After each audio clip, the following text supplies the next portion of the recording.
Cloak and Dagger, which was a remake supposedly of The Window, which was the juvenile version of Cornell Woolrich's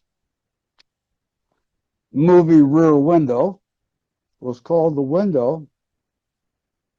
I had the idea of you want to do a kid looking out the window and seeing something in the house next door that was new and original, and let him be a horror fan and let him look out the window and see a vampire next door chomping down on a young, beautiful girl. And I tried to sell that to Universal, and they threw me out of the room. Well, vampires at that moment in time were dead, dead, dead. I mean, as movies, they were dead. Robert Wise had directed a big musical about Dracula, and I can't remember the name right now. And it was a huge failure. It had been a successful Broadway musical. And you also had George Hamilton making a vampire spoof called Love at First Bite. And usually when they start making comedies about a genre, it means the genre is exhausted. And so I wanted to revitalize the vampire genre, and nobody would buy the idea. And so I wrote a spec script, a script on speculation called Fright Night. And I became hot enough as a screenwriter that Columbia Pictures, run by Guy McElwain at the time, gave me the opportunity to direct my own script. And that was my first movie.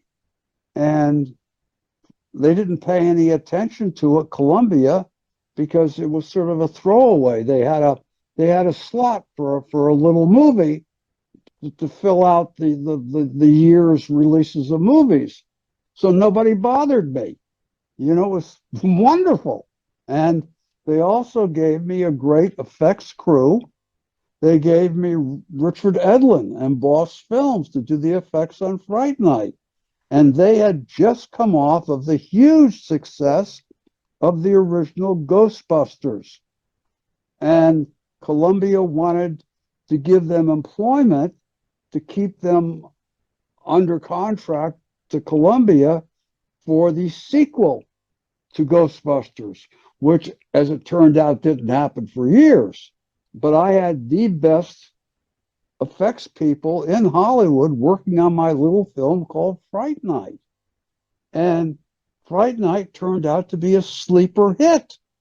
I mean, it was the second biggest horror film in 1985 after the